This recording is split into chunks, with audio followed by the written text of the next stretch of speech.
So today on the channel, we're doing something a little different. I have a very long-form interview discussion with two friends, Chris Ryan and Van Romaine. Chris is a software developer with Digital Elements, and he's part of the team behind Aptrica, which is a software that I use with Rick Allen on the Def Leppard tour. Van is a professional drummer, plays with Enrique Iglesias and a lot of other acts, and uses electronics. So we kind of wanted to have a little chat about drum electronics and the history of electric fun jazz and our personal experiences. It's a very long discussion. I hope you guys make it to the end, but if not, I understand. It's about an hour and 15 or so, maybe an hour. It's long, put it that way. Maybe an hour. But it's a lot of fun, and we're going to do more of these things. This is going to be put up on probably two channels. It'll be my channel and Chris's channel, which is Digital Elements. Kind of trying to build his channel up because it's really not being used very much. Probably also a different intro as well. But these are going to be popping up more often. I hope you guys enjoy them. And with that, let's get the interview.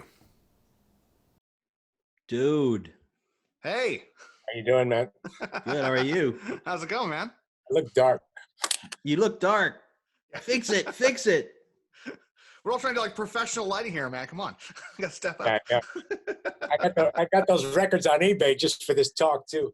Awesome. What were they? A couple bucks a piece? Yeah. Don't look too close. It's like, it says the Pet Shop Boys and yeah. No. Yeah, I should have thought I should have got like my one gold record out, put that in the wall. Yeah. Anyway, is that all right? You want it brighter? Man, whatever. That's fine. If you have a light, great. If not, no big deal. I mean, we're just chatting drums and whatnot. You know, Sorry, drums in the apocalypse. Yeah. Sorry, I'm a couple minutes late. That's right. That's fine, dude. All right, I've got 5 minutes of Chris and I bitching. Where's Van? God dang it! Let's sit in He's right late. here. I was going for that fashionably late thing, but that's like 20 minutes, isn't it? Technically. Yeah. At least. Anyway, that's after a live stream is over. Wait a minute. my Where's the apologies. So, Jeff, you're LA? No, I'm in Portland now. Oh, okay. So I moved out of LA March last year. Okay. Yeah, Rick is up in the Bay Area now. Okay. And so like once he moved out of LA, I was just like, I don't need to be here in the off season. I did a bunch of new drum kits for him. So I'm like, all right, look, I don't have off season work. Gotcha. And I need to get out of this town. Like it was just, Gotcha. get way too expensive to live down there. Gotcha. I know you're talking about the West Coast time. I didn't know if it was LA. Yeah. And where are you again, Chris? I'm in Tennessee. I'm out in the boonies, about 4 hours away from Nashville. But Okay. if you kind of know the area where Asheville, North Carolina is, I'm about 50 minutes from there. Cool. Yeah. A place called Johnson City. Yeah. So where are you at, man? Don't tell anybody. Oh wait, you're gonna post this, right? We'll edit that out. Just go, and I'm in this town. Or how about what time zone? I should say that. Yeah. Let's just keep it with that. Or where are you supposed to be? We can say I live in New Jersey. I music career really launched in New York. I lived in Manhattan for 20-ish years until I had two kids, and then I'm like 30 minutes outside of west of Manhattan and Oh, nice. So you could have just said which exit. That yeah, that's right. 145. Anyway, so yeah, I feel like I have the best of both worlds here. I got the studio in the house and all my man toys here. Nice. Half of which are music related, and then my kids' toys, of course. Yeah, nice. But they're almost adults now, so my daughter is an adult. So. Anyway. I'm a little jealous. I've got like my photo toys here, but all my music stuff's down in LA at a locker. So, along with most of my tools, too, it makes it even more fun. If I need to do a project, I'm like, I don't have any of my tools here. Jeff needs a drum set in that place. The funny thing was like I got one from Greg with Yamaha years ago. Like I bought like a little basic TD or whatever the No, not DTX kit. To DTX, yeah. Let's say the Yamaha version. So, basic. So oh, nice. Yeah. Well, that's our endorsement feed. We're getting paid to do this. I'll have a Squarespace ad going up later on, like everybody else. Awesome. I interrupted you. Sorry. Oh, that's right. No, so I got like a one of those kits because I'm not a drummer. Like, unlike you guys, like I am like I can play like a really basic beat, Hmm. And I got so tired of doing line checks and like, I mean, I just do like, hey, here's a kick, here's a snare, blah blah. With Rick's kit, it's fine because it's like you're just kick, goal, snare, good. You move on. Like Yeah. our line check is the time most people take on the kick drum. Hmm. And I've got 22 some odd inputs going on. I'm like, yeah, done. Yeah. But I did we had like one day where the band wasn't up there at all, and Vivian was out walking, the back of the venue. I just heard this boo. Oh, really? I'm like, okay, like man, I'll get a kit. I'll learn some time. I'll get better at this. But along those lines, from my experience, the best drum techs I've had, I'm with my guy now like 22 years. He's not a drummer. Really? And from my experience, and from, I don't want to speak for Phil Ehart, but I know he said the same thing to me. Yeah. Because guys have been doing it a long time, like through a lot of drum techs. That the best guys have been guys that aren't drummers. But I also know like Lars Ulrich's drum tech's a great drummer. He's a good friend of mine. And I found that it's kind of like a hit and miss. You've got like half the guys I know are either fantastic drummers, like they're sometimes like you're better than the guy you're working for, or they're guys who can't play a lick. Well, the downside for me, in my experience, with some of the techs that are drummers, is that it's hard for them to not set certain things up the way they set it up. Or tune the kit the way they So like if it somebody too. is like, how does a hi-hat even set up to like get them started there? Yeah. And they're going to do it the same way because they don't know any other way. Right. Yeah. So it is going to be like, and it is a very particular thing, right? Like, oh, it's like, 100%. like I want my hi-hat clutch a certain amount. And it sounds like you're nitpicking, but show after show after show after you have to readjust it every time. Then it's kind of worth talking about it. Right. Yeah. Then I don't feel like you're just complaining. You're like, look, if you could dial it in a little more so I can just focus on the music, that'd be great. Well, that's actually why Rick's kit is built the way it is as a one-piece thing. Is the guy who first did that was 2 techs before me. Okay. And Who he did actually built the electric kit? Yeah, did the one-piece kit. Oh, gotcha. Like I mean, he's an electric. I think I'm like tech number 7 or something at this point. I mean, I've been there for, I think I'm the longest tech he's had. But the guy who built it was, they used to build it every day, and Rick would walk in, and he's just like, he's drummer particular, and then he's Rick particular on top of that. So if something's off by like the half centimeter, like this is all wrong, and he starts questioning everything. It has to be like so locked in for him to do the show. So like he had, we built this thing. I got built for him, where it's just like it's the same every day. And when I do new ones, I have I get a laser measuring tape to like check every dimension. So is it a rack that's like welded together? Previous ones are so now we have a Yamaha rack. I mean, he's been in Yamaha before I was there, but it was always kind of like a weird piecemeal thing. So let's actually rep the brand properly. But it's bolted to a plate, so like that entire kit lifts off the riser. The cables go through holes in the side. I pull the cables up. It, lifts off the riser and goes in a case, one piece. Wow. So the road case is like it's 74 by 74 by 60.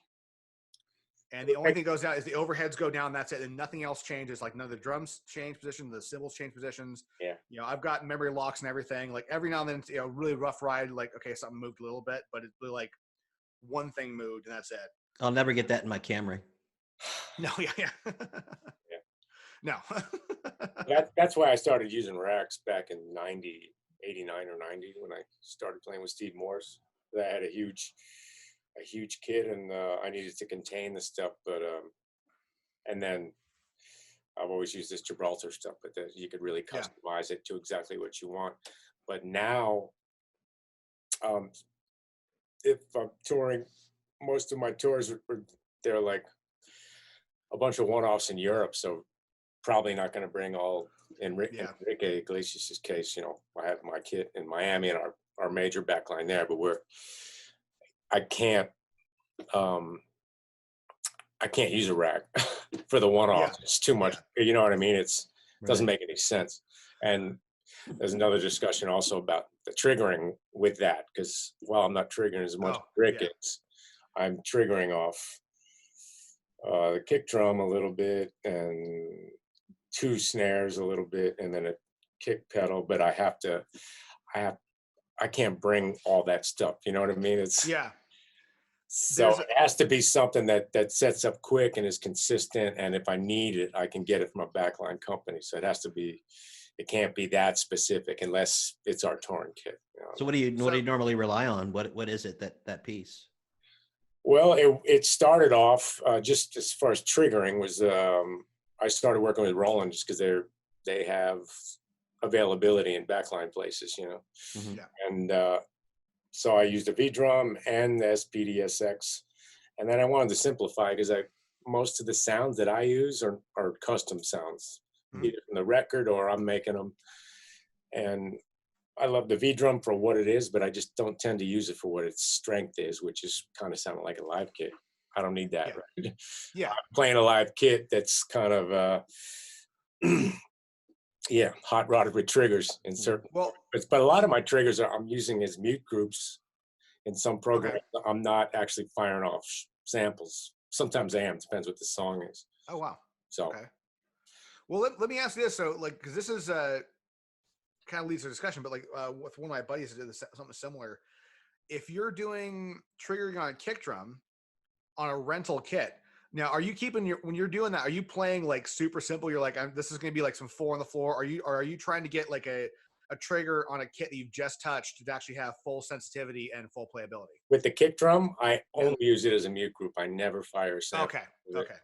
Uh, I just so far, I mean, I really respect the front of house guys that I work with, and as soon as I get involved with a touring production and I'm musical director for some of these things, you know, I'm like, where's the front of house guy? Like, Yeah. we're gonna be best friends. I'm not the kind of guy that's gonna be, look, motherfucker, this is my sound. Make that shit happen. It's like, no, you got a whole. I've texted All those I guys care before. about is what's coming out of those speakers and into his mix. So I wanna, Yeah. I want to show him love. You know. Yeah. I've texted those All guys I before, care and that's a about. nightmare. And if it involves triggering, not triggering, only triggering, you know, I'm going to do whatever sounds best in the end when we're listening to the speakers, right? Same would go for like, not to jump off topic, but like It's fine.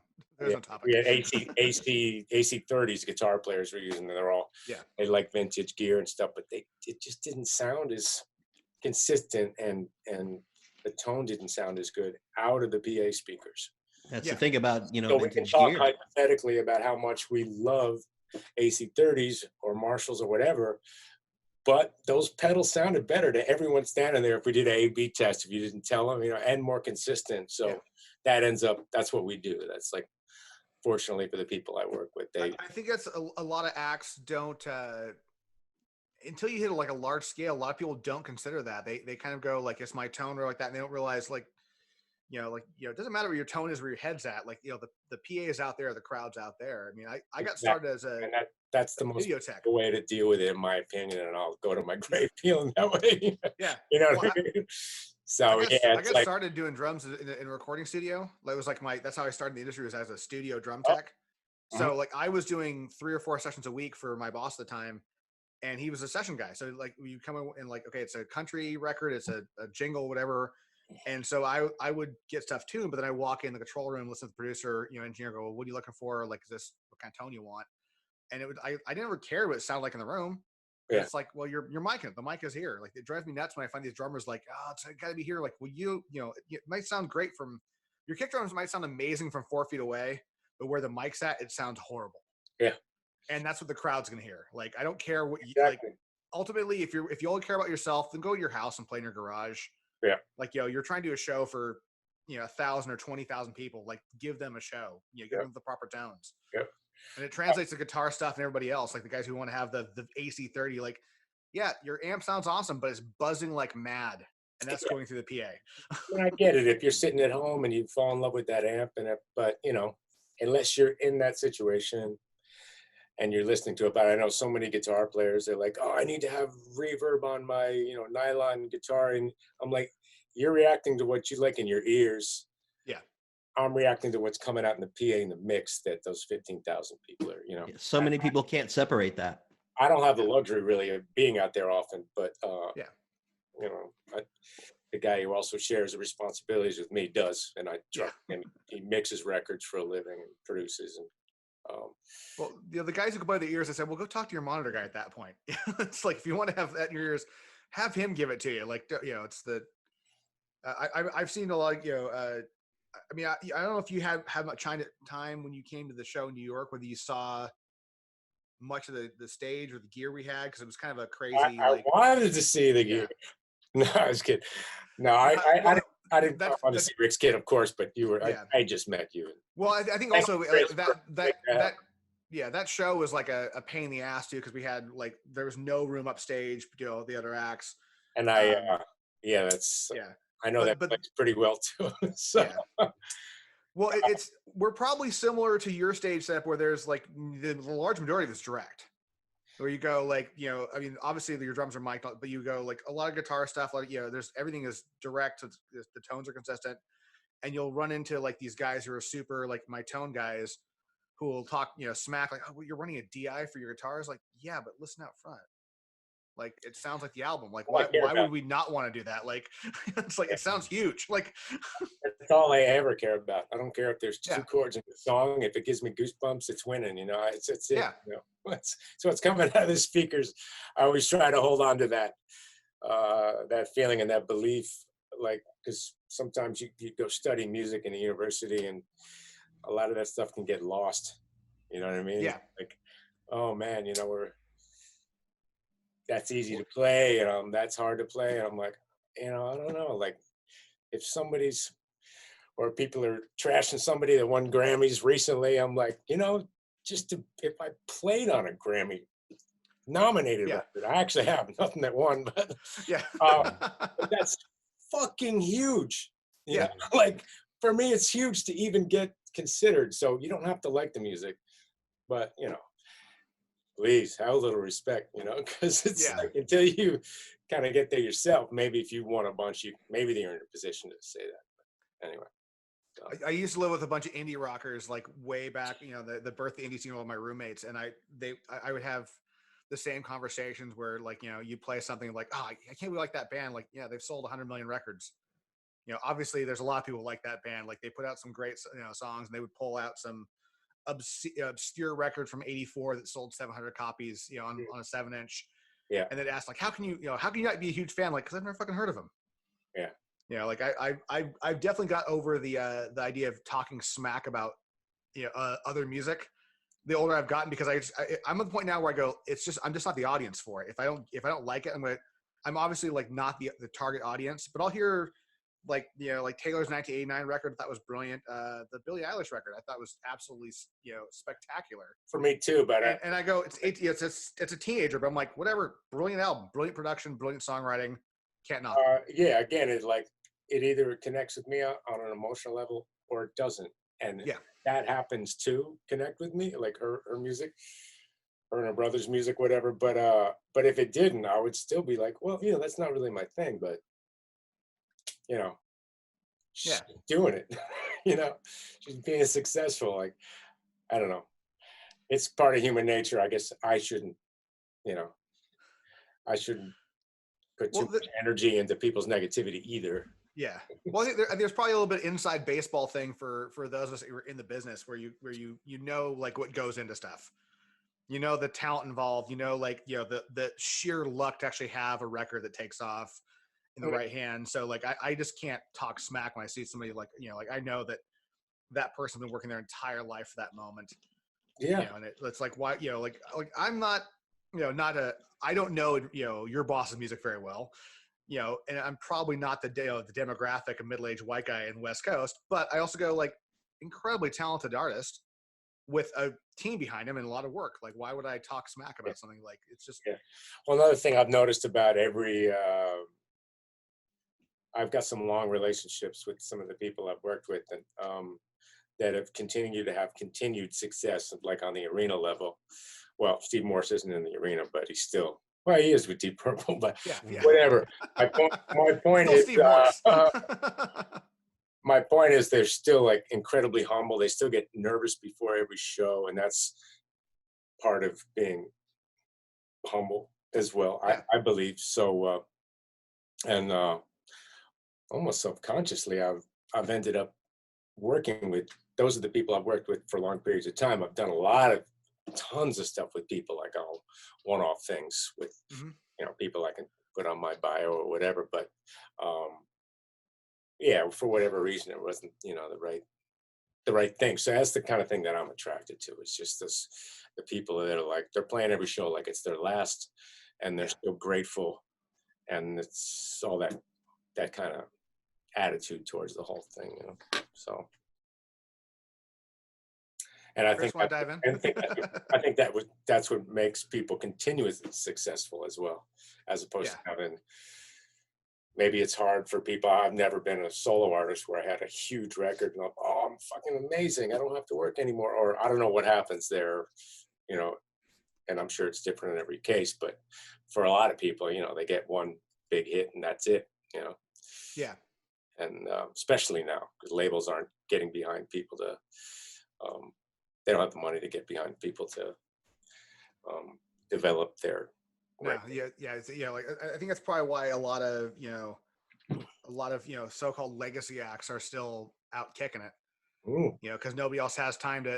I've talked to friends about this over the last couple of years, and you look at how many arena stadium acts, rock acts, have come out in the last 10 years, mm, and you're like a handful.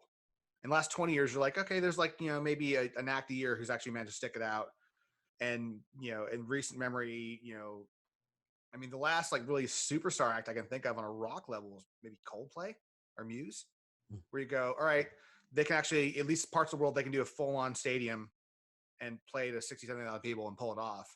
yeah, And in the US, you're talking, I mean, Foo Fighters and a couple other acts, but there's right. not like, there's not Yeah, many who come out in the last 20, you go, who actually do the same numbers as acts who came out 30 or even 40 years yeah. ago.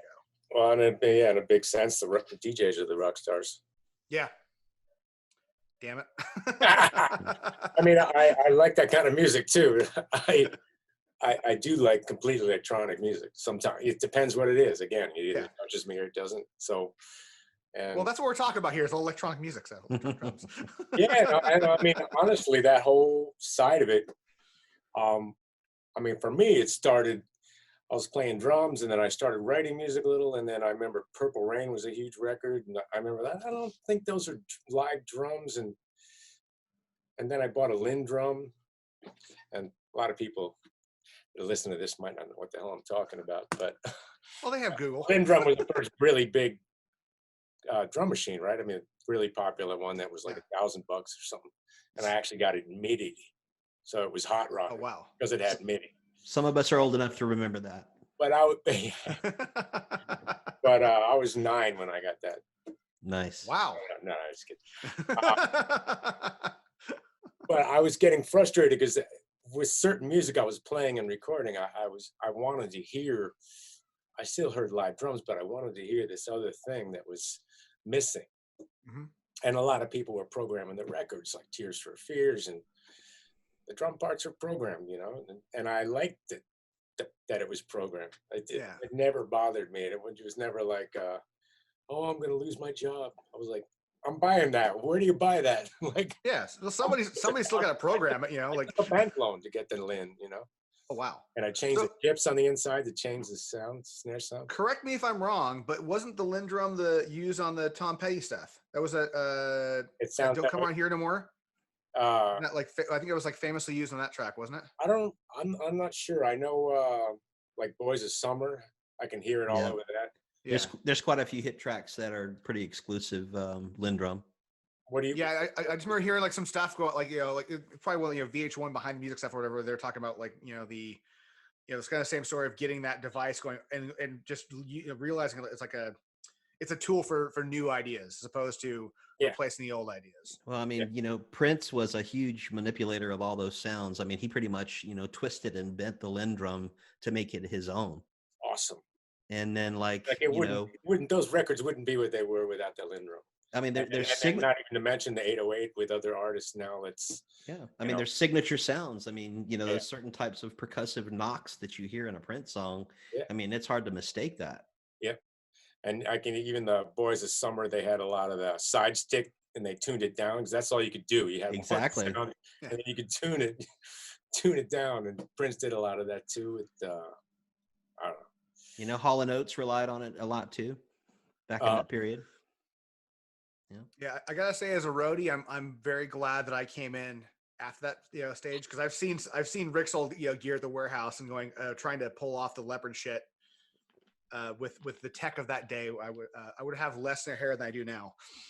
Well, Yeah. back Yeah. then, I mean, back then it was a specialty to try and actually trigger a Lindrum. There were only a few guys that actually were able to break into the box and make it trigger. Mhm. I don't know, Van, you might remember a guy named Vince Gutman. You ever remember that name? No. Vince Gutman is the guy that built a lot of the tech and hardware that Weckl was using back in the day when he started triggering. Oh, And Vince Gutman built this box called the MX1. And he also handmade all of the piezo triggers that Weckl put on to his wow. kit. And Weckl it had was, an amazing kit back oh then. yeah, that was way ahead of its time I as bet far a as lot of trigger younger goes. drummers don't know that. Yeah, and he brought his own like 22 space floating rack to every gig, even little Mhm. gigs in New York. Yeah. I didn't mean to cut you off, but yeah, No, that's all right. That's and then fine. he mic'd his own drums on top of that and had it going through, and it sounded godly. Yeah, well, I mean, he wanted to have complete control over the sound of his kit. I mean, all the way around, you know. And I think actually more people are starting to do that today too, especially Yeah, I with the mean, at hybrid that stuff. point, like I wouldn't trust it in an arena. Right. Like I wouldn't. Too Again, much. I Too do. much gear. no, for what we were talking about earlier, like Yeah. I don't want to mix my drums because I don't know what's coming out of the speakers in the Yeah. with the sound of the room, you know. Yeah. I mean, But it totally made sense with what Weckl was doing. There were smaller places and maybe theaters or I don't know, maybe he had a relationship with the front of house guy. But Chicoria. Well, there is a certain point if you know what's I mean, as far as your drums, if you know what's coming out of them. Yeah, I think that the biggest thing is if you have like like the guys who try to mix in the stage, like actually mix the show, like to me it's just asinine, because like you have no idea what the room's doing out there, and you're listening to a pair of monitors going, well, I assume this is what's happening with the crowd, like, or at least the guys who mix while they're playing a show. It's like painting when you're blind, almost. It's Yeah.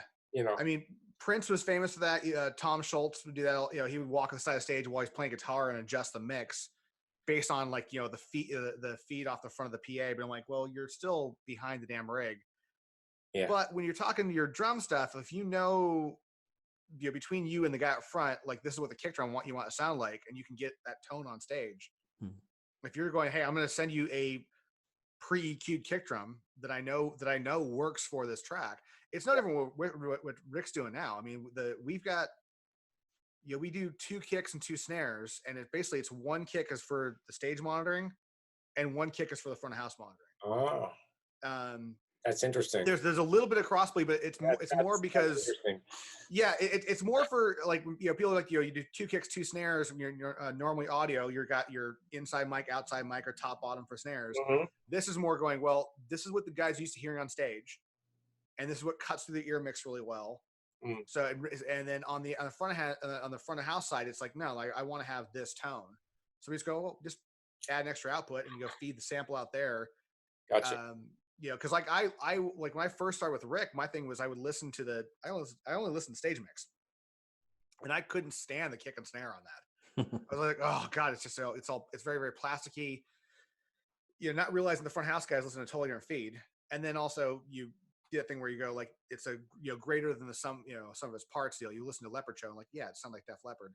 If you listen to any part on its own, you're like, well, that sounds a little weird. It's even same with their vocals. If you isolate their vocals, like it sounds really bizarre until you go all 4 voices. Like, well, that makes sense. Yeah, the sound was awesome at the Garden for Def Leppard. Yeah.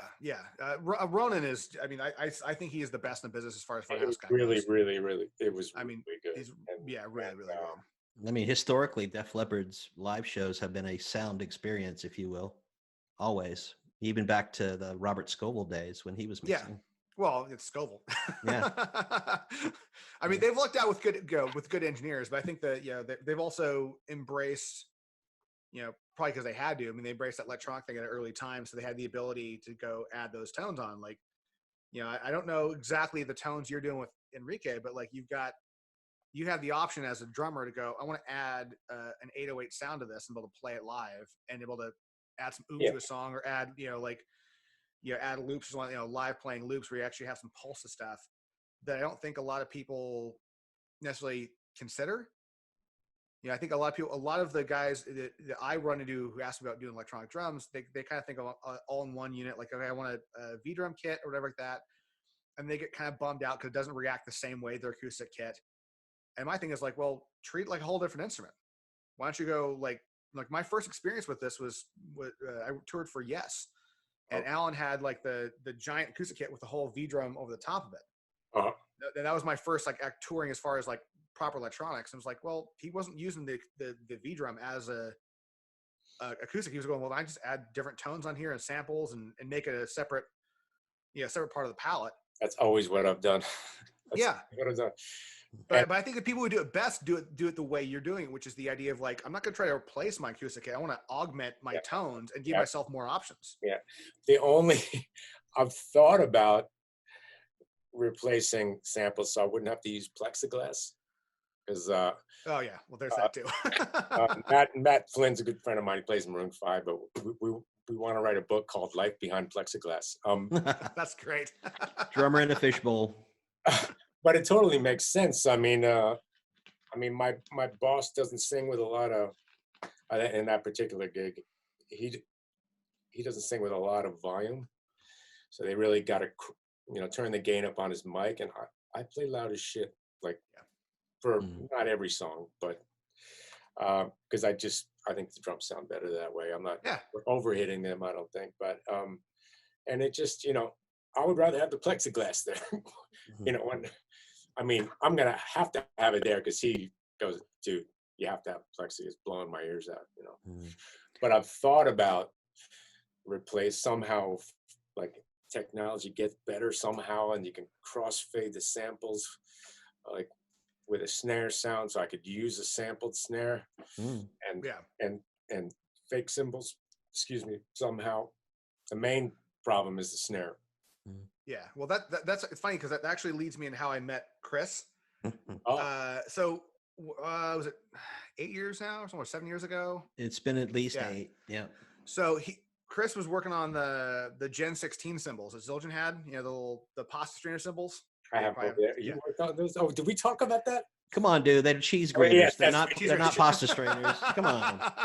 I'm a Sabian guy, but John Roderick gave me that, and they're up on my prop kit over there. I went to prove it. Somehow, I got invited to go. Good thing. I got invited to go do a demo with Viggy, Tommy Lee's tech, and it's like I can't remember who else was there, but the three of us were over at Third Encore Center Staging. There's about half a dozen of you guys, and it was like the original demo that had with the contact mic ones. Yep. And they had it was straight up like K cymbals that put on a CNC machine with a whole 5 billion holes drilled in it, and it sounded amazing. And I was like, oh my god, this is like the shit. And I knowing for what Leopard's doing, I'm like, man, if I can cut like bleed out of the vocal mics, because the only like really loud part of Rick's kit was the cymbals. And I was moving him over to full pads and getting him off like the acoustic snare with a trigger, because it's a pain in the ass to keep the trigger snare properly. And I got those. I'm like, we're gonna do this. This is gonna be great. I got him involved. And then when they started making them, it was like, no, we're gonna give you the little stamped, whatever. I don't know what material they were, but they're kind of crappy. And I had to go through, I don't know, probably 600 or 700 different cymbals and hi-hats to find a set that were like somewhat usable. Mm-hmm. And from that point, I got them on, got in Rick's house. We spent like 3 or 4 months, and we're constantly calling Chris, and he's like, designing new parts and a 3D printer, sending us new mounts to get into work. And it was like, okay, this kind of works. We made it passable. It's kind of more of an AC/DC sound, but like that works Leopard because the cymbals are backed off a little bit. And like, these are gonna be awesome. We got rehearsals, and like the band's like, this is kind of cool because like Rick can wail on the kit in the back, and we can all talk. Which as a drummer, that some singer wants to talk, and you start playing beats, and everybody goes start screaming at you. Yeah. And it worked great until the band started playing, and it was just like things were as soon as you went to show intensity, they were breaking left and right. Oh. I mean, that whole concept had so much potential, but not enough attention was taken to put focus on people that are going to be using it in a touring situation. It's unfortunate, but that's what happened. Is it just not enough attention was there? It was mainly I guess it was going to be a product for, guys that were playing in their basement mostly. And Well, it was set up to use with headphones, correct? I mean, well, the very first generation, the microphone version that had the two microphones, that was meant to be stay in the basement. It was never meant to be used in a live situation, and most people don't know that. It was actually I kind of don't know that. I only saw the version that had the contact mic under right. this The direct source sensor. There's two that different. I have over here. Yeah, that was actually created so that it could be put into a live PA system. But the original system had two microphones under each cymbal, and was Oh, meant to be just play along in the basement with your drum kit to improve the cymbal experience. yeah. And then so many people wanted to use them live, which is was a great thing. So we had to take a left turn and try to create something that could possibly be used in a live situation. But then again, decisions were made to, well, not really make things as robust to be on a stadium tour, or be bashed like a normal cymbal. I, I I I was looking forward to it going in that direction. You know. Me too. Yeah. Believe me, being such a part of that whole thing. I mean, I had Yeah. high hopes for that. Yeah. Yeah. And we did put him on stage because of my Sabian relationship. We put him on our percussionist drum set. Oh, I remember. I was there. Yeah. I brought him Yeah. out to remember bringing him out to Boston and setting him up. Just Yeah. to And start not getting only did started with they it. sound great, but they looked really cool too. The way Yeah. setup was set up with the lights and stuff. So Mhm. anyway, That was another part that actually bummed me out about not using it. Was like visually they looked fantastic on yeah, stage. that looked really cool. Like it was just like this would be a total space age kit, and then it was like they just didn't quite pull, But it was also that thing of like in order to make that work for the touring guys, you have to go from a price point that nobody could afford, Right. aside from like really high end guys. It was kind of similar with what Peter Hart had done with his software that never really took off, which is what Rick used to use before we started using the app trigger. It was like the amount of money he wanted for it was like, well, you've got yourself priced for only 4 or 5 drummers in the world can afford this. Mhm.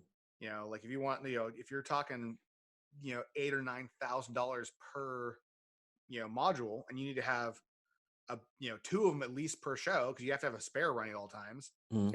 Yeah. And then if you have a big act, you're multiple kits for different to hopscotch. Yeah. I think when we ended up when we left that had 6 rigs running. And that's not including the kit. Anything else. You're talking about just the computer chunk of it. And, No. and like it's like it was priced so far out of what anybody else could afford to use. Gotcha. Because I had a couple acts with contacting me, and like Taylor's guy got a hold of me, and I talked to Butch Vig or Billy Bush with Butch Vig about that one point. And when garbage was starting back up, and it was just like they didn't have a lead time to pull it off. Almost like you're gonna drop $100,000 to get your kits up and running. Yeah. And that's I don't care who you are, that's a lot of money. Yeah. Yep. I mean, for a large act, you go, okay, if you're spending, you might spend $500,000 in backline, but you're like, well, that's going to last for several years. That's all the road cases. That's all the cabling, everything else. But if you're going, I need to drop $100,000 on just the electronic side of the drum kit, not including anything else. Yeah. And it's also really crazy hard to use, setup. It was so priced out of what anybody could use. And I kind of thought that with the Zildjian was in order to make it properly usable on our level, Mhm. it would have to be so expensive for Zildjian to actually be able to make them that nobody could afford it. I guess Well, that's what you have to think of. I suppose I've never come up with an idea for a product and then tried to market it, but where I see it now, from my position being in the business so long, it's like, okay, it's got to cost around $1,000 and be really easy to use. And I got to tell you, I mean, because I get a lot of sub drummers to sub for me with Nana, Miss Nana. Mhm. I Love Balloons is still a very big deal in Europe, and I don't sub Enrique's thing too often, but occasionally. Most of the drummers and guys I just respect the hell out of on every level. Most of them are not fluent they're like, oh, I gotta play this samples, like, Yeah. and it's just not in everyone's comfort zone. And then also from my experience, a lot of my drum techs haven't, they can be amazing at tuning and everything else, but I used to also trigger Ableton with drum cats, Mm-hmm. and I had this amazing drum tech. He's one of the best drum tuners that I've ever met in my life. This guy Rossi Rosberg lives in Berlin, works with Rammstein now, but he he's like, do I have to set up the computer stuff too? Can we get someone else to handle that? I'm like, well, I don't really know. I'm not the one hiring you. Yeah. So anyway, yeah, I haven't met a lot of guys that are competent also dealing with not just setting up electronics, but knowing the inside and the programs and backing it up and importing samples and truncating samples and mute groups. And like, that's. Now, are you still using Ableton with Enrique? We use it on stage, but I'm no longer triggering it with him. Gotcha. I started up triggering it with Nana because, I was involved working on the records with her, and it was a very musical decision. It was just like, well, we've used sound design on the record, and, I think it's a little horse and buggy to like try to have some guy, like, we chop up this weird filtered loop and try to play it. Like, it doesn't make any sense. Like, right. Let's treat that for what it is. Yeah. What about things like signature kicks and snares, like from the record? I mean, do you bring some of that to the stage for Enrique's gig? Yeah. Okay. Yeah. But not on your main kick though, like maybe in certain sections of the song. It's never really off the. Occasionally off the main snare, very often off the side of a smaller 10-inch snare, like my second snare. And his music's evolved and also got involved with this reggaeton thing, which is very electronic sounding, coming from the drum sound thing. So that's helped to add that to it. But I'm never triggering that stuff to a computer. Mm-hmm. You've got me interested in doing that. But again, for App Trigger, really, it's like mind blowing. But my situation's changed so much from. Well, let me throw a little curveball. Because your kit with Rick, if I'm not correct, I mean, it's always exactly the same kit, same triggers, and so you're using always the same thing, and you can hone and fine tune that as you move along. If something's triggering funny with me, I got to redo it every time. And my tech's awesome, but he's pretty good at that stuff. But he doesn't really know what it's like to play that stuff when it's double triggering and firing, and I mean, that's the issue with me as well. Is like is getting your triggers dialed, and I'm constantly tweaking them. I mean, every show I'm doing little small adjustments. But it's based on what Rick wants and little small things. And, the biggest thing that I find for, people in your situation that helps them is going like, well, rather than trying to trigger it off this, if you're triggering it off a side pad, just bring that pad with you. And you go, or you just know, like, I need to have, this TD pad. Bring a certain amount of stuff that's realistic to bring. Or just going like, if you always know that you can get, 10-inch pad somewhere, just give me a 10-inch pad. It's pretty easy to go, all right, I can adjust the gain curve properly and the response curve in the software. Go, this is, going to be consistent as long as I'm not trying to play insanely, paradiddles and shit, with loops. But my other question along those lines is from, because the app trigger seems so sensitive to certain parameters. Mm-hmm. And I still have like a long way to go before I get into that. It's because, I haven't been able to use it live. Yeah, sure. But does each pad, you have to adjust each pad differently for that trigger input? Well, I mean, basically you have profiles that can be saved per pad. So say you have, 8-inch rolling pads and they have a certain type of output. So that would work the same with each rolling pad, pretty much. Right. Like, for instance, of course, the same pad working every single night would be the same. It is, I mean, not all pads are created equally. So if you have 10 of the same pads, it might be a little bit different. So if you rented a Sure. pad and used it, you might have to tweak it a little bit, but Okay. for all intents and purposes, it should be pretty close, and you can Gotcha. save that. Yeah. So, Gotcha. you have little profiles for each type of input source you got, whether it be a clip-on trigger or a pad. Yeah. Yeah, I mean, to on the roadie side of things, I mean, we're running 2, 3, like 5 different kind of trigger sources, or I guess, yeah, 5. So I've got like the foot triggers. I have a kick drum, which is well, it's Pintech, mesh setups, little triggers in the end. The Yamaha DTX pads, which are the toms and a snare. We've got the little Pintech little bar triggers, which uses for cowbells. Mm-hmm. And then we started using these last year before, which is the magnet racks triggers, which are amazing. I don't know if you've ever tried this before, but they're a little. I think I might have showed this to you in when we were in New York. They're like little magnetic triggers. Oh, I And think you did. Yeah. yeah. I love that company. I love the product. I think it's one of the best, like, versatile things I've ever run across for a trigger What's the setup. name And of the company again?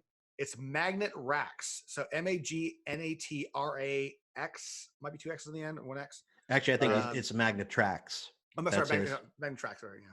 It's all right. Where they Whatever. based Yeah, out they're of, there. you know? Yeah. I can't remember. They're U.S. somewhere. Yeah, he's actually in somewhere in Kentucky, I believe, like near Corbin, Kentucky, somewhere like that. Checking it out.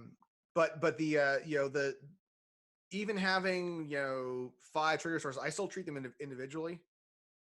Because there is variance, and so, I'll look at like I will treat the snare differently. I will treat a snare pad differently to a tom pad, even if it's the same pad, just based on the need of that pad and the way Rick plays. Like, the whole thing is, like the snare pad, I gotta be able to do rolls on it and all this kind of crazy stuff, because I want, he wants to be able to feel like a snare. Whereas a tom, I don't need to have that reactive, and I might want to have a higher threshold or even less reactive, because if he's doing loops on a certain drum, like, and that's like the main aspect of that drum is like, he's never going to double. I never want to double trigger, so I'll make that one kind of a little deader, so to speak. Gotcha. But that's kind of a way around that, is if you're doing a lot of mobile stuff and you're knowing, like, well, what I'm doing electronics, I'm not trying to make this a actual snare drum. I'm not going to do, I'm not doing snare rolls. I don't want all the ghost notes on here. I'm looking for a specific, like a consistent output. Then you can, I would engineer the trigger settings to make them on the safer side for live usage.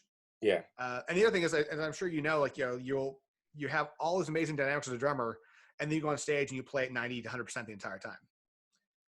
Like, it's especially when you do electronics. I mean, like, it's with Rick, is he'll do the thing where he'll start a tour, he'll like want all the dynamics in the kit. We'll put all the stuff in there and get all the grace notes properly, and I'll have all the response curves, so it says like everything's boom boom, all these different tones. It's great.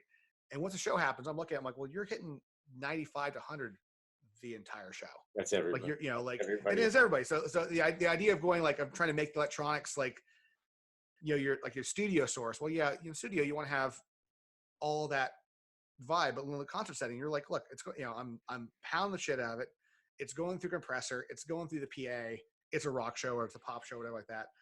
I don't need to have my infinite variability of dynamics. I need 2. Yeah. I need loud and soft. Yeah. I don't need 256 steps. And I think that's one of the mistakes a lot of people make, because they try to set those electronics up to go, I want to do everything with them. Like, well, no, what do you actually need to do? Yeah. Make it so do like what you actually need to, as opposed to trying to do everything. And then the After stuff for me is like the new software. I love it. Like the new host software is fantastic. Oh yeah. Okay. Oh, you haven't seen that yet, Ben? I'm trying to sell that right now. That's the. Oh yeah. This. Yeah. I don't know if you guys tend to have. I'm sure you have like very consistent power wherever you're playing, and this is going to sound weird. Yeah, no. Obviously, Enrique is a major artist, but we do some radically weird. Like we just played in Saudi Arabia, and they don't really. Concerts are a new thing for them, Yeah. Like in the last 2 years. Yeah. And I've noticed. My point is, I've noticed when the power is weird, even on my Roland stuff. it triggers different. Hmm. So that's something else that's like, it makes me grateful that my live drums are still there. Right. A lot Well, of things can brown out. It's not, Because that's 75% of my sound or more, I would say, yeah. live drums. So worst case scenario, I'm just not hitting the electronics, you know. Well, right. I started doing this when I was with Hart because I did drums and keys with them for like 10 years. And that keyboard rig, we ran that whole thing off of UPS the entire show. Like we had a UPS for it because it was like, the keyboard player was playing the Kurzweil K2600s. I don't know if you remember those beasts from ages ago, but it took 10 minutes to load the sounds in. 10 minutes off a zip drive because it was like, every sample she had was a custom sample, custom strings. And it was like, so if that keyboard went down, we're like, well, we're talking a couple songs. And so I always had the main and the backup, and we had a Moogs as well. And I wanted consistent power because obviously with a Moog, you start, getting brownouts and your pitch changes. But with anybody, with electronics, I'm always like, get a UPS, even if they're like little small computer ones, just to make sure your power doesn't drop. Oh yeah. But with us, what we started doing is we carry like the Furman, I think it's the P3600s, which like they're the big universal power boxes. And So and that can power the whole backline. Well, yeah. So we've got two. We have one. I run one from my world. We have one to stage left, or sorry, stage right, and then the stage left guy just runs off the monitor power. But we run those, and then after that, which it's like a universal power, it takes 100 to 250, 50 or 60, and then we have a UPS after that. That I think with the guitar guys, they'll run everything, but their power amp will be running off the UPS. Yeah. Just because I think of like, you have a power, brownout and suddenly, or just a little bit and your power goes haywire. Yeah. It's not a perfect situation, but I have, in the last year I had, actually the Journey Tour, I had a crazy, day of power where the Furman gear got kind of spiked by a really bad Jenny. Mm-hmm. But overall, it's been really, really good for us. And Leopard was using UPSs long before I came on there. Like we had the giant Toshibas over in Monitor World, and when I started, before I was there, they had everybody running off that backline, everything. Gotcha. It was a little bit chaotic when you're drawing that much power off it, but yeah, for electronics, I would never trust electronics to not be running off that UPS. Yeah. And just even like running laptops is great, but the external hardware. And every time I've had power drop, you're like, well, I got to do a whole restart because computer I lost that converter, and now I'm going to default back to the internal microphone or whatever. Like, oh, great, Yeah.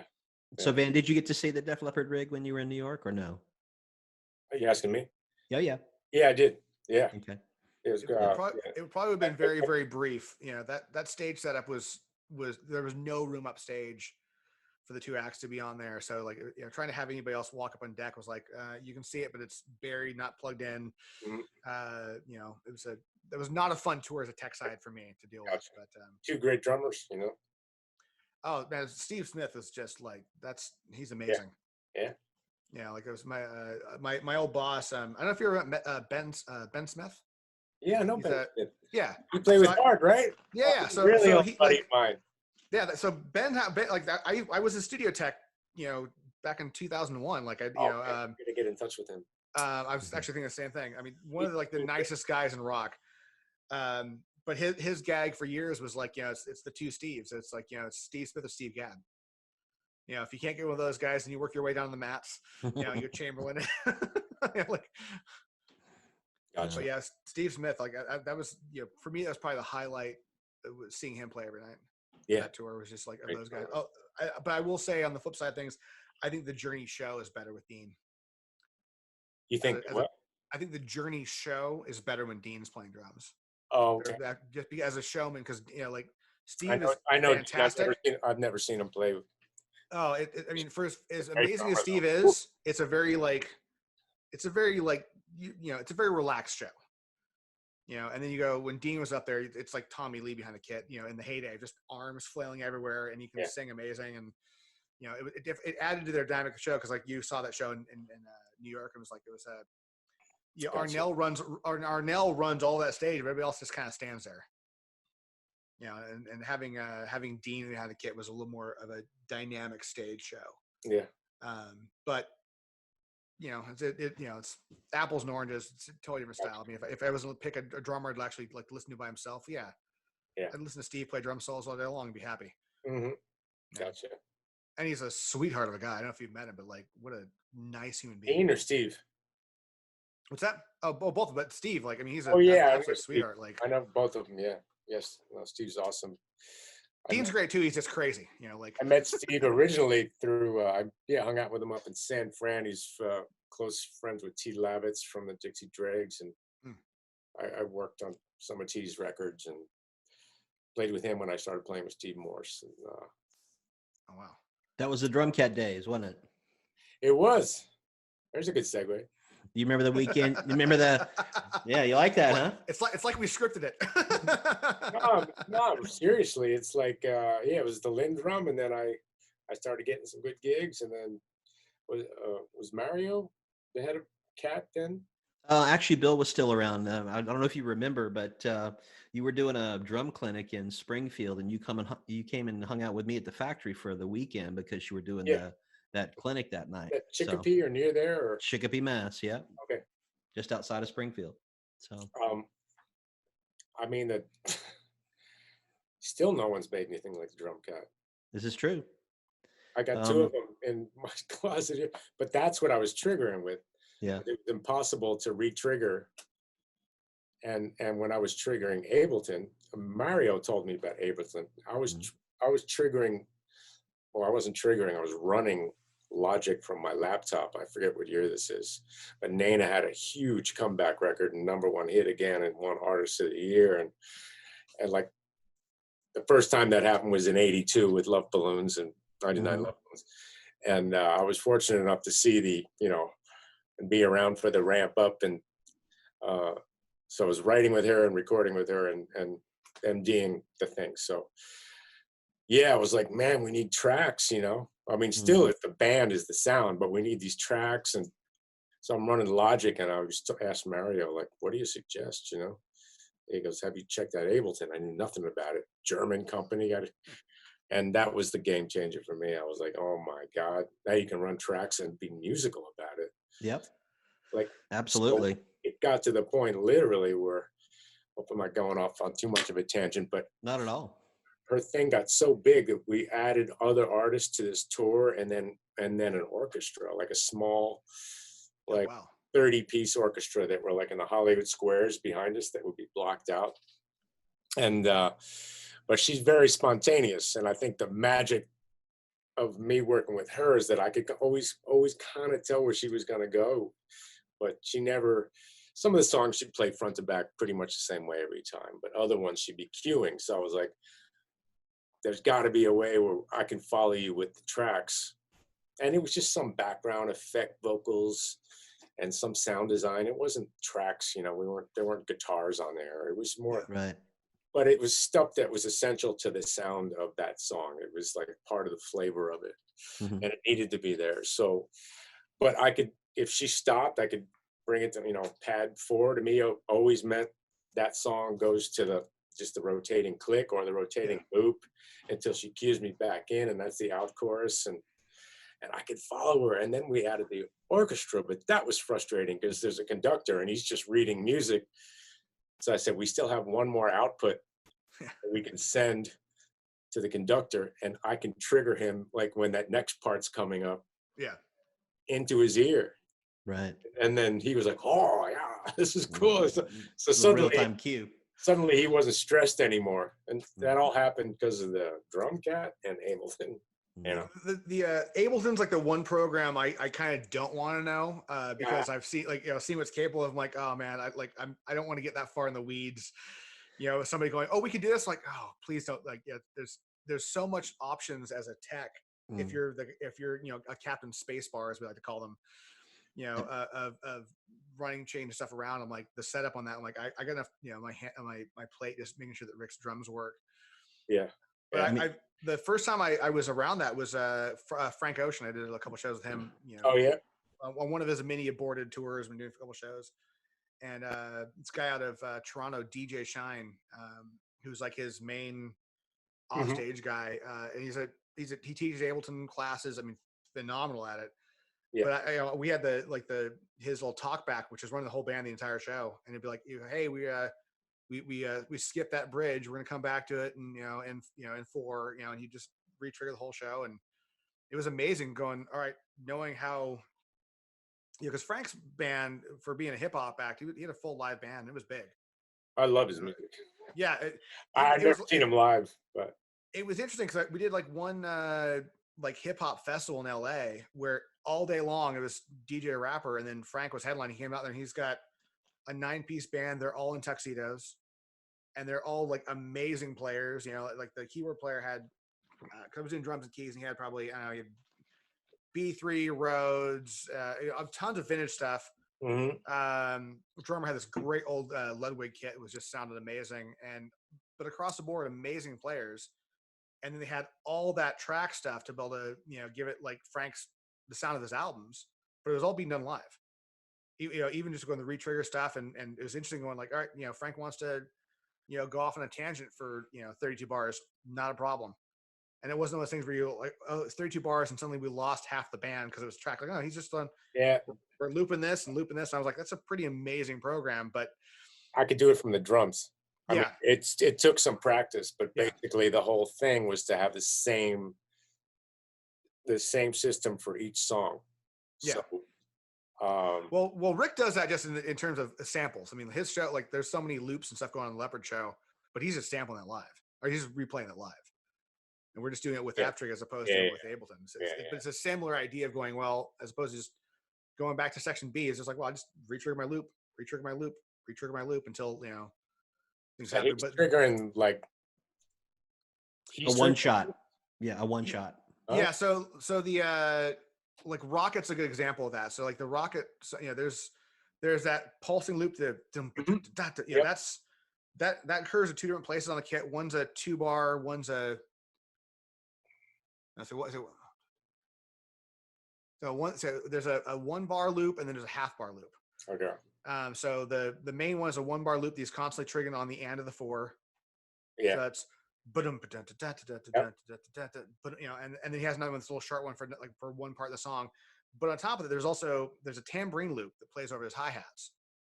So when he's playing his hi-hats, but on top of that, there's also like a little a double hit tambourine loop, which he does quite a bit. Other songs like Love Bites will have like a 4-bar loop that is triggered off of it. He just re-triggers every 4 bars for certain parts. So is that open until like the band cues? Well, I mean, they the same each time. They don't jam those songs. Like they're one band, like they play the song like the way they're gonna do it, and then they do not. What I got from it. Yeah. Yeah, I mean, like and in that case, I love that about them, because that's, you want to hear that song from them. Well, yeah, that's the whole thing. I think they realized ages ago, like, look, people don't, like when I started, the only part of the show that wasn't like locked in, where they used to do like a really extended version of Love Bites where it would end with a really long Vivian solo. You walk in the thrust and it could go for 8 bars, sometimes it would go for 64. He'd just be out there, and that was like, I love that part of the show because the one part of the show that changed every night. It was just Vivian being Viv, and he's just, he's one of my favorite guitar players. They stopped doing that when we did the Vegas shows in 2013, because they started like, we're gonna do the album versions of this song. And gotcha. But the thing is, like, it's like people know those songs, like it's part of their DNA. The last thing you want to hear is like a folk version of of Sugar. Like, this isn't wrong, like. Now Heart, on the other hand, when I worked with them, they would intentionally not do the songs the way people knew them. Like, they were like, because the Wilson sisters have a bit of a bad taste in their mouth towards the 80s. So it was like, well, we can't do These Dreams straight, because I hate that producer guy. He'll work behind it. So like, I have to make it a folk version, or do this, or we'll rearrange it. And I'm like, man, people grew up on this. Yeah. Like this, they want to hear those guitar solos. They want to hear those melodies. Don't change the vocal melody. Like, good God. Yeah. And it's weird seeing acts, like some acts can pull it off. Some, you have that jazz thing where you're like, I want it fresh. But I mean, for me, like, if I'm going to see a pop act, I want that record, blaring it through 100,000 watts of PA. Yeah, me too. But I've also gone to see U2, and they're very spontaneous. They're and that there's somebody running something back there, because there's all all the production with and those keyboard sounds, and there's no keyboard player on stage, but they do it really musically. So like programs like that, I mean, I don't know if they use Ableton or not, to be honest with you, but I'm not sure how those guys run that. All I know for me, it was it was a really amazing, holy shit moment in a very empowering way that we could do that and be, Yeah. and then she could be free. Because in that, talking about Nana in this case, because Yeah. that is her. When she feels free, that's when the magic shows up, and it's still the song. So, and it's not every song, but to be able to do that and play drums and that stuff. So basically, I had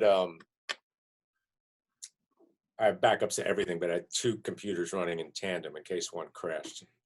Always. I mean, you know, in Always. that, in, Yes. in, So I had one drum cat with two MIDI outs running the tracks, and I also had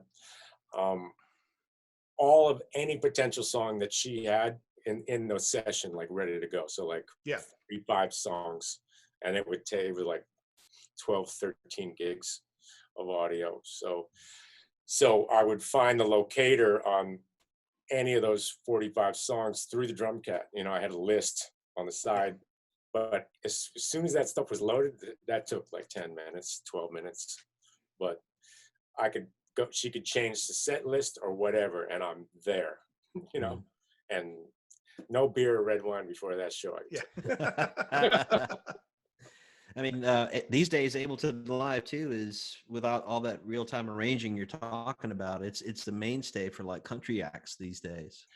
You know, I mean, a lot of them are doing tons and tons of real-time arranging, like breakdowns, so that the singer can talk to the crowd. Yeah, you know. Yeah, and that's probably and then Enrique found out he could do it because he was using, his programmer was using Digital Performer, and then I was getting so busy with Ableton with Nana that I was talking to the MD at the time going, yo, enough with Digital Performer. I mean, nothing against it, but this is far superior. Like it's really application to based. pitch something down a half step, we'd all go and take like a 2-hour break. It's like none of that anymore. Like we can at least rehearse a step, you know, change the key or whatever, and then you can rebounce things to get the quality back if you want to do that. But sure. We actually use Digital Performer. That's what we use to run like clicks, and because I run time code for the show.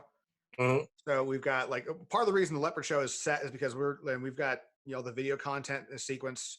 Yeah, it's on our sessions too with Enrique. Yeah, so I've got, you know, I've run time code for like, you know, like guys who do lasers. I run the time code for video. Rick's click, you know, I refer to it as like a guitar center drum room. Yeah, like he's got so much going on, like, you know, in accents, and, you know, occasionally I'll have a count in if it's a song I haven't done in a while. I say I want to count in here to remind myself that this is where this change is, or count in for him they'll do a count in for somebody else, and the changing of the key thing, or somebody wants to change a tempo, I'm like, oh, you bastards! Like it's, you know, it's like it's on my end, it's a snowball effect because, you know, because I'm not doing Ableton. I'm like, hold on, I got done with something, and I have to go like, let me interface with every department. And now we actually have to do this song a sound check because I need to make sure that everything pops up where it needs to go. Yeah. You know, somebody changed the time, like, well, you know, I asked the video guys, like, is this going to throw your show off? Are there specific hits to this song? You know, they're no longer going to be hits. And it's great that you're tuned into all that stuff, you know. And I encourage whenever I'm not a preacher. I know it's worked for me, and I continue to learn and still inspired by the whole business and making records and touring and blah blah blah. But if there's one thing I recommend to you know, like young drummers that want to get in the business, I'm like I don't want to hear that. Yeah, it's unmusical to play with a click or any of that stuff. I'm like, ooh, yeah.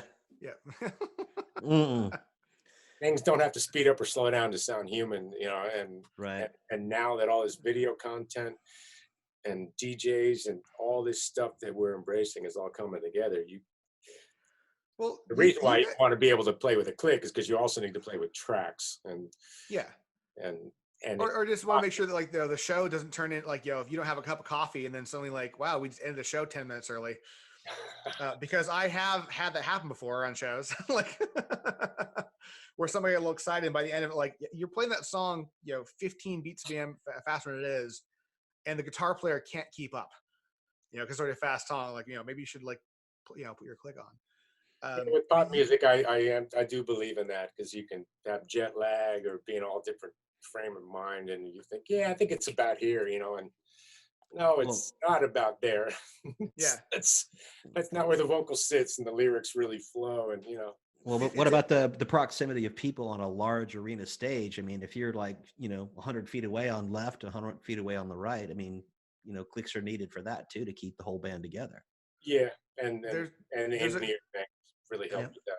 there's a good example of just like the crowd thing that there's one like the Leopard guys are so consistent with their tempos. Like, I mean, it's like I can turn the click off and like, or just go diss me and go like, yeah, they're always spot on, and they set the songs the same every day. Like, they just kind of know like this, and it's all based on like where the vocal is. Yeah. Like, hey, if we know it has to be this tempo for the vocal to sound right. Yep. But there's one track that was Let It Go. Old track off I think it's off High and Dry, and that song live is 133. At soundcheck is 131. And Phil always starts it, and whenever it's soundcheck, like I always know like if he's starting soundcheck, we're gonna do it 131. Is concert tempo, it's always 133. Oh. And I could start the click at any point in the song, and it'll be that. And it's the only track where I just know like, yeah, Phil, like and he's on stage, he's like adrenaline hits up and the song's at the right speed. Yeah. But when there's no adrenaline, it's just like we'll be a little bit slower. But it's the only song that 2 catalog, and it's consistent.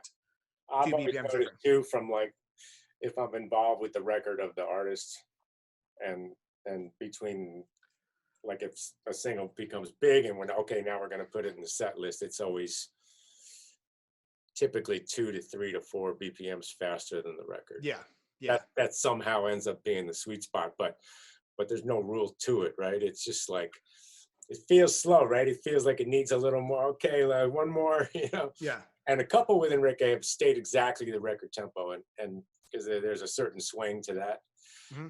That is when we goosed it up even one BPM, it lost that thing. Yeah. That's I've only been around for one album cycle with Leopard, but it's the same thing. Like bringing new songs into this, off an album they just released, and going like, yeah, this was the tempo for the album. Works great on record, but live has to be here. Like, and a couple songs we're gonna try the album tempo. Like, wow, this plods really bad in an arena environment.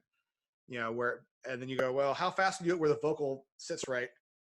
And you go, like, yeah, it's like if 3 or 4 dB or clicks up, and you're like, oh, this is about right. Yeah.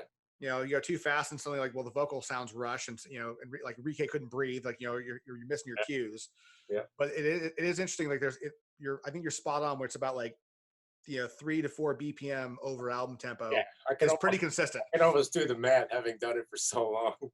Yeah. That I'm like, there's no set rule, but I noticed that when we've done a few shows, that it always ends up 2.5 to 3 BPMs faster. Yeah. And I do this. Also changing the keys. Sometimes, if it's lower, it's just going to be easy to sing. I'm like, you should really sing it. You should really sing the whole song to make sure, because sometimes a half step just takes all the all the power out of it. And that's really on the singer. So do you guys those singers? So yeah. Do you guys do everything at like a concert pitch, or you guys half step down? I'd say about 50-50, half down and on in the original key of the record. So yeah, Leopard is half step down. Like, I mean, I think most like class rock acts at this point about half step down, because it seemed to be a natural, like, not too far. We did have one year, like Joe just had a bad week, and his voice was really bad, and it was like the first tour I was on with him, and so it was like they end with Photograph, which is like that's the stratosphere song for a singer. Yeah. And he was like, well, let's try this down. We'll try doing a full step.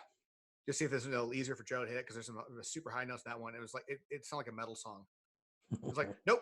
This is not, and the whole band went, yeah, we don't care if we can sing it this way. Let's just, like, the guitars sound way too heavy, and it lost. It went from like being, with Pyromania to to On Through the Night. You're like, okay, this is like a little too yeah, a little too heavy. And I found that with a couple acts where Whitesnake could be a good example. Like, I think I did one tour, or was on tour with those guys, and I think they were a step and a half down. I mean, it was like, and Coverdale's voice, some tours he sounds amazing. Some tours it's a little bad, but they end with Still of the Night, and that song's a rip your throat out kind of song to begin with. Yeah. And you do that a step and a half flat, and you're like, you know, you feel like you're listening to Slayer or something. You know, Yeah. it's like this is a little too heavy for you know, for Oh, a I pop gotcha. metal sound. Yeah. But also, in theory, I guess you're bringing it a step and a half down to get the high notes lower, but then you got to Yeah. think about verse that's Yeah. Yeah. the lower range and where does that sit? You know, that's all those things. But Yeah, I actually hadn't thought about the low part of the vocal, but yeah, it's interesting when you know, like, you know, the knock on effect. yeah, You know, but it's like thinking of like somebody go, hey, let's try this, you know, like I was saying earlier with like, I want to try this a BPM faster, and I'm like, you have no idea that affects every guy on stage. You yeah. know? It's like it's not a, it's, Not so much with Ableton though. yeah. Right. I think with us, we still have, you know, I mean, because we have content seeking, like, and like, well, you know, we're gonna be playing the video content back 2 frames faster, or something, or a frame faster, and Yeah. Mhm. you know, I mean, there are other knock-on effects. Even if I'm changing the time, you know, changing the time code, so I'm like, well, it's being read wrong. Well, it's Whoops. another interesting thing Yeah. too Whoops. about touring with Steve Morse, because there's no singer to, you don't have to. Yeah. So we could play every single night, you Yeah. know, and make more money. Our playing would get better. We don't have to worry about the singer. I'm not like Yeah. when I'm touring with a singer, we obviously have to protect that tiny little muscle. Yeah. Can't use it 7 nights a week, and so that is taken into consideration. But with that band, the music was so hard that Yeah. we would get better faster. And Who was playing bass on that tour? Was that Dave LaRue? yeah, So I did it on the I did a G3 tour with him 2 years ago, and he was out doing that, and it was he was playing with John Petrucci. Petrucci. Yeah. Yeah. I mean, what a monster player. Yeah. I mean, a whole show. It's all monster players, but it was funny because it was the first time in my career I was doing 6 in a rows. Oh, gotcha. You know, because it's like, well, guitar wise, they'll go, yeah, like this is great, and all the roadies are going. At least for the roadies who weren't used to that tour, like, what the hell did I do wrong on my tour to be doing 6 in a row? So this 20 years into touring, like, Yeah, yeah. like, Uh, yes, Dave got me the Steve Morse gig, and I was in a band with him and another great guitar player called Glenn Alexander. There was a band called Stretch, and they were out of New Brunswick, New Jersey. This is before I moved into Manhattan, but they just an incredible, mostly instrumental band. And Dave and I always had this thing, like just telepathic, yeah, scary telepathic. I've had it with a handful of other people, but really strong with Dave. That's very And, cool. and when Morse was looking for a new drummer, because Rod was busy with Winger at the time, yeah, he was like, "Shit, I got a band right here," because these two, you know what I mean? yeah, So yeah, that changed the game for me. All my endorsements came from that. And I've always been into pop music and stuff, so I started doing that, and but all the stuff came, all my long relationships with Gibraltar and Sabian and Gretsch and Evans and all this stuff all comes from that, really. So Starbucks, and you know, yeah, yeah. Who else do we need to like pimp I'm out? still working on Starbucks. Yeah. So I don't know if you saw it when you came out, but I have I'm not the only road to do this by any means, but I have I bring an espresso machine on tour, and it's a little road What? case espresso machine. Oh, But it's in a road case, so, and I set it up on stage normally by me during the show. you're a coffee achiever. I like that. Oh yeah, I've actually made espresso shots, you know, for Phil, like mid show, walk back, take a shot. Yeah. Had to stop that for a few reasons, but Gotcha. um, Yeah, I'm a coffee but achiever. but it's actually called Starbucks. It's stenciled Starbucks. I mean, part of it's just as a gag, you know. Where's the Starbucks case at? Because everybody knows what the hell it is. That's funny. I mean, I'm way more of a coffee snob than, you know. I mean, I'll do it when I I'm am on too. the road, but Yeah, I am too. I'm addicted to it, but if it's not as I like it, I'm not drinking it. So yeah, like, that's well, what happens when you get older. I guess I'm older than probably both you guys, but Oh, I don't know. I'll say yes for now. cool. Born in 19. Yeah. So anyway, Well, cool, man. Well, we've been talking for like an hour here, or a yeah. little longer actually. Thanks for having me, man. Appreciate it. Dude, thanks, dude. Thank you for your time, man. Like, it's a blast. I don't know if you want to do this again sometime, but like, I'm always, you know, love chatting road stories and all that fun stuff. And I think Chris and I are going to try to get sort of be a regular thing. Try to build up, his digital illness channel a bit, and Yeah. just kind of talk electronics and industry stuff, and we'll probably get more in depth into nitpicky trigger stuff at some point. But Yeah. Gotcha. Thanks for the time, Van. Really appreciate it. Yeah. Thank you for having me, and, Yeah, man. thanks for the long relationship, Chris. And Oh, you bet, man. with Jeff. Jeff, you're stuck with me now. That's fine. I won't hit your tickets everywhere, though. Yeah. Yeah, just gotta give me notice. Yeah, like it's I love the and I know you've had this happen. The day a tour is announced, you're at 9 o'clock in the morning, your phone is blowing up left and right for people asking for stuff for 6 months down the road. You're like I haven't even talked to the beginning of the production office yet. Like, like there is no production office yet. Please don't call me about tickets. Right. I hope we all get on the road soon.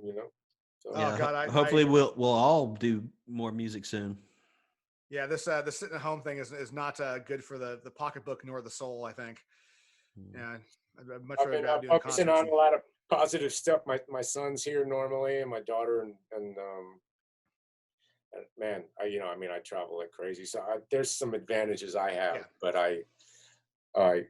my heart goes out to people that are alone, and and are real social people. I am really social. If I was only alone, I'd be, I don't know. Well, I think it's why everybody's using like Zoom and Skype and Facebook Live, left and right for phone calls and just to have a face on the other side as opposed to Yeah. chatting to Mike. But for me, getting to know my kids even better, I missed a lot of their childhood just because I was out there, working. Right. So we've always been close, but to be able to really have every day with them because they're not going to school and getting healthy again. Well, give it another month and they'll be telling you to go on the road. It's like, Dad, you need to get out of the house. You're driving us nuts. Yeah. So anyway, well, thanks again for having me. All right, Cool, Van. man. Well, we'll do this again sometime, Van. Thank you so much, and You got it. stay safe, buddy. See you, All right. man. Keep in touch. Take care.